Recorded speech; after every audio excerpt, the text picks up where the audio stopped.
নমস্কার বন্ধুরা, সবাই কেমন আছো? আশা করি সবাই খুব ভালো আছো। তো চলে আসলাম আরও একটা আজকে রেসিপি নিয়ে। তো আজকের যে রেসিপিটা বানাবো সেটা হলো শাহী পনির, নিরামিষি শাহী পনির। তো এই শাহী পনিরটা কিন্তু ভাত বলো, রুটি বলো, লুচি বলো, পরোটা বলো, নান বলো, যেটাই বলো না কেন, এই শাহী পনিরটা কিন্তু তোমরা সব কিছুর সাথেই খেতে পারো। আর আজকের যে শাহী পনিরটা বানাবো খুব অল্প সময়ের মধ্যে এবং অল্প উপকরণ দিয়ে কিন্তু শাহী পনিরটাকে বানিয়ে নেব। আর হাতের কাছে যদি পনির থাকে তাহলে তো বানানো কোনো ব্যাপারই না। তো চলো চট করে আর কী করে বানিয়ে নিই শাহী পনির, সেটা আজকে শেয়ার করব। আর যদি রেসিপিটা ভালো লাগে তাহলে অবশ্যই একটা লাইক কমেন্ট শেয়ার করতে ভুলো না। যারা ফেসবুক থেকে দেখছো তারা পেজটিকে ফলো করে আমার পাশে থাকবে, যারা ইউটিউব থেকে দেখছো তারা সাবস্ক্রাইব করে আমার পাশে থাকবে। তো চলো কথা না বাড়িয়ে কী করে রেসিপিটা বানাই সেটাই আজকে তোমাদের সাথে শেয়ার করব। নিরামিষ শাহী পনির বানাবার জন্য এখানে আমি 300 গ্রাম পনির নিয়ে নিয়েছি। তো পনিরটাকে আমি পিস পিস করে কেটে নেব চৌকো শেপের।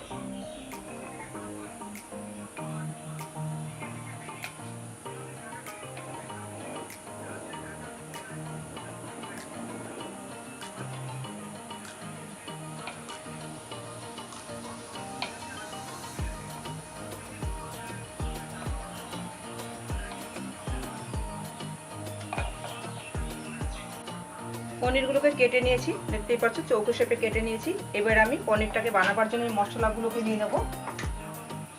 এখানে নিয়ে নিয়েছি একটা গোটা বড় টমেটোটাকে কেটে নেব।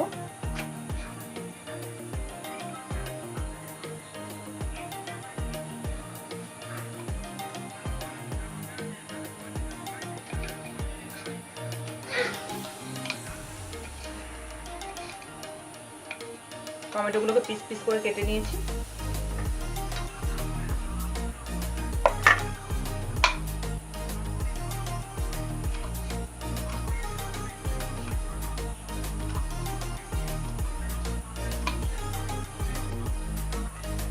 টমেটোগুলোকে কেটে নিয়েছি। এবার নিয়ে নিয়েছি এক টুকরো আদা,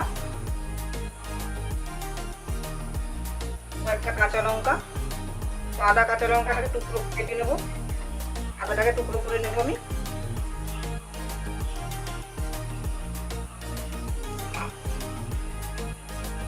তো শাহী পনিরটা বানাবার জন্য এখানে আমি দেখো কি কি মশলা নিয়ে নিয়েছি। এখানে নিয়ে নিয়েছি কয়েক টুকরো আদা কেটে নিয়েছি, কয়েকটা গোটা কাঁচা লঙ্কা, জিরে, কয়েকটা কাজু বাদাম,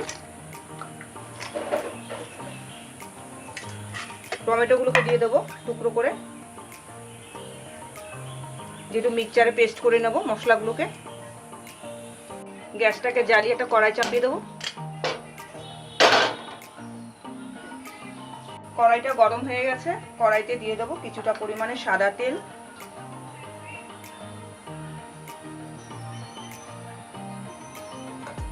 তেলটা দেওয়ার পরে তেলটার মধ্যে আমি সামান্য পরিমাণে নুন দিয়ে দেবো, কেননা অনেক সময় দেখবে পনিরটা ভাজতে গেলে কিন্তু কড়াইতে লেগে যাওয়ার সম্ভাবনা থাকে। তো এই কারণে নুনটা দিলে কিন্তু পনিরটা লেগে যায় না।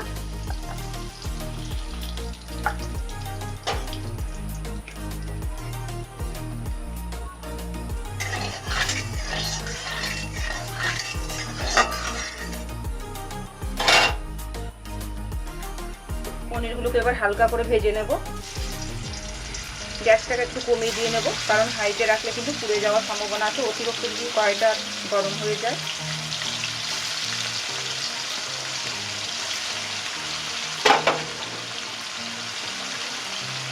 পনিরগুলোকে একটু উল্টে পাল্টে ভেজে নেব।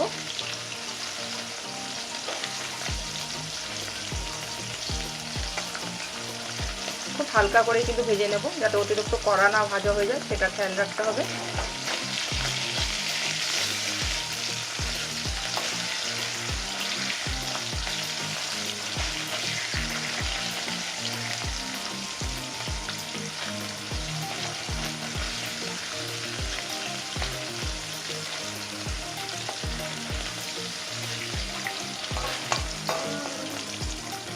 পনিরগুলো ভাজা হয়ে গেছে, এবার নামিয়ে নেব।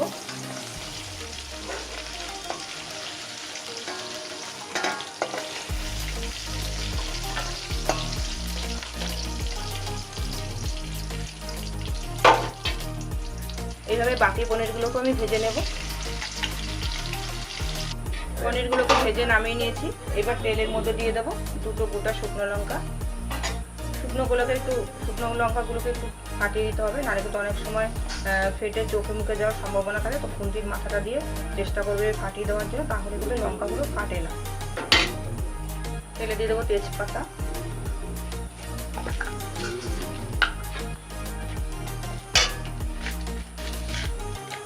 গোটা গরম মশলা,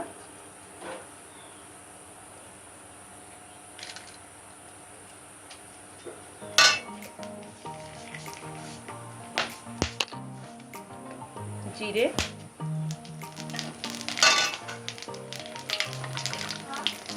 মশলাগুলোকে পেস্ট করে রেখেছিলাম দিয়ে দেবো।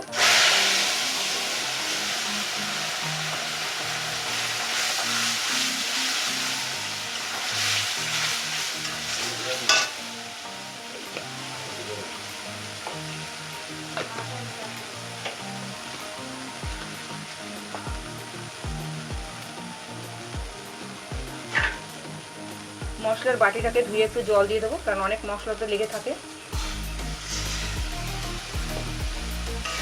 ভালো করে এবার মশলাটাকে কষিয়ে নেব।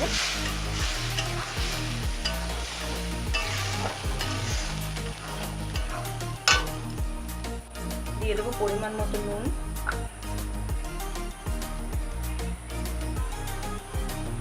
হলুদ গুঁড়ো, সামান্য পরিমাণে কাশ্মীরি লঙ্কার গুঁড়ো,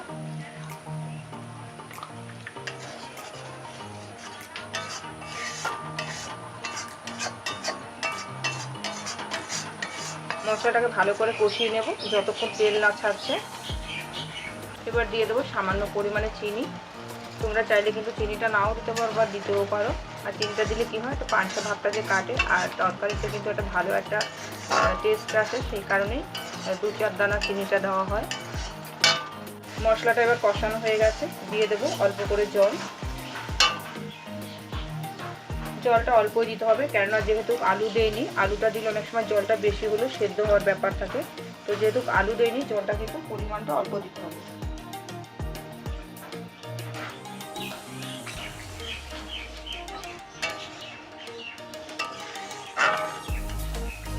ঝোলটা ফুটে গেছে, এবার ভেজে রাখা পনিরগুলোকে এবার দিয়ে দেবো।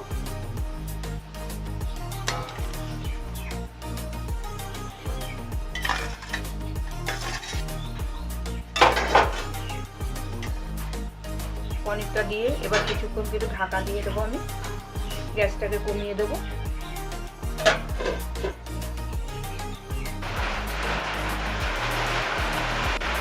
তো একদম রেডি হয়ে গেছে। এর থেকে যদি কম ঝোল রাখা হয় তাহলে কিন্তু অতিরিক্ত শুকিয়ে যাবে। এবার নামিয়ে নেব। এইভাবে একবার নিরামিষ শাহী পনির বানিয়ে দেখো। বাড়িতে রুটি, পরোটা, নান যাই হোক না কেন, এবং রাইস দিয়েও কিন্তু খেতে খুব ভালো লাগে। তো এইভাবে নিরামিষ রাইস পনির বানিয়ে নাও, তাহলে দেখবে খেতে কিন্তু যেমন আনন্দ পাবে, খাওয়াতেও খুব আনন্দ পাবে।